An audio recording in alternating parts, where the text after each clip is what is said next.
राधे राधे भक्तों, हरि के प्यारे चैनल में आज हम एक ऐसे संत की कथा श्रवण करेंगे जिन्होंने अपनी गुरु भक्ति से ईश्वर को भी विवश कर दिया, जिनके लिए उनके गुरु की सेवा ही सबसे बड़ी पूजा थी।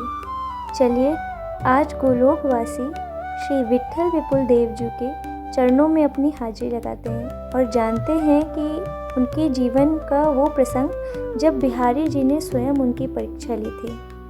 विट्ठल विपुल देव जी की जीवन यात्रा प्रेम और समर्पण की एक ऐसी अनूठी दास्तां है जिसे सुनकर आज भी भक्तों की आंखें नम हो जाती हैं। आइए श्री विट्ठल विपुल देव जी के चरणों में पहले दंडवती प्रणाम करते हैं, फिर उनके चरित्र का श्रवण करते हैं। श्री विट्ठल विपुल देव जी की जय।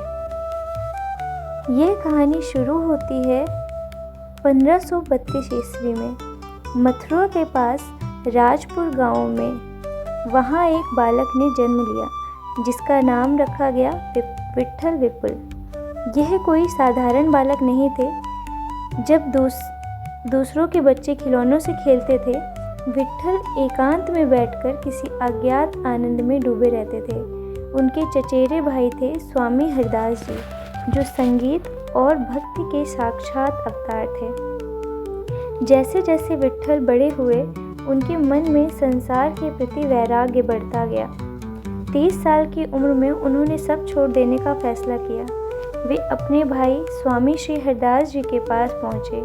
यद्यपि विट्ठल उम्र में 5 साल बड़े थे, लेकिन उन्होंने हरदास जी के चरणों में सिर झुका दिया और कहा, आप मेरे भाई नहीं, मेरे सद्गुरु हैं। स्वामी श्री हरदास जी ने उन्हें अपना पहला शिष्य बनाया और दोनों वृंदावन के घने जंगलों निधिवन में भजन करने लग गए।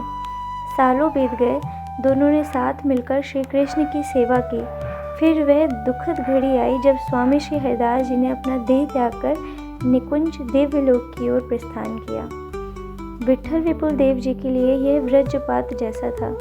उन्होंने सोचा, जिन आँखों ने मेरे गुरु के सुंदर स्वरूप को देखा है, अब वे आँखें उनके बिना इस मायावी संसार को क्यों देखें। उसी क्षण उन्होंने एक काली पट्टी अपनी आँखों पर बांध दी। उन्होंने कसम खाई कि अब वे तब तक आँखें नहीं खोलेंगे जब तक उन्हें फिर से अपने प्रिय गुरु या उनके आराध्य के दर्शन न हो जाएं। विट्ठल विपुल देव जी कई वर्षों तक आँखों पर पट्टी बांधे केवल गुरु के ध्यान में बैठे रहे। उनकी इस कठोर निष्ठा को देख स्वयं श्री राधा रानी का हृदय पसीज गया।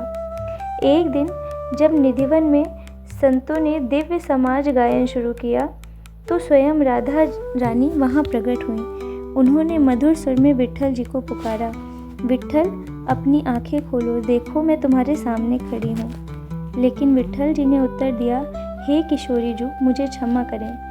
इन आँखों ने केवल मेरे गुरु को देखा है और अब मैं गुरु के बिना कुछ नहीं देखूंगा। भक्त की ऐसी जिद देखकर राधा रानी मुस्कुराई और उन्हें एहसास कराया कि गुरु और भगवान अलग नहीं हैं। जैसे ही विट्ठल जी ने अपनी पट्टी खोली, उनके सामने अलौकिक युगल सरकार खड़े थे। उनकी आंखों से आंसू बहने लग गए। भगवान ने उन्हें अपनी बाहों में भर लिया और कहते हैं कि उसी क्षण विट्ठल विपुल देव जी का भौतिक शरीर लुप्त हो गया और वे दिव्य सखी रूप में अपने आराध्य की नित्य सेवा में लीन हो गए। स्वामी श्री विट्ठल विपुल देव जी की यह कहानी हमें सिखाती है कि यदि गुरु के प्रति विश्वास अटूट हो तो ईश्वर को भी भक्त के सामने झुकना पड़ता है। आज भी वृंदावन में उन्हें रस का सागर कहा जाता है, क्योंकि उनका जीवन प्रेम के अथाह सागर जैसा था।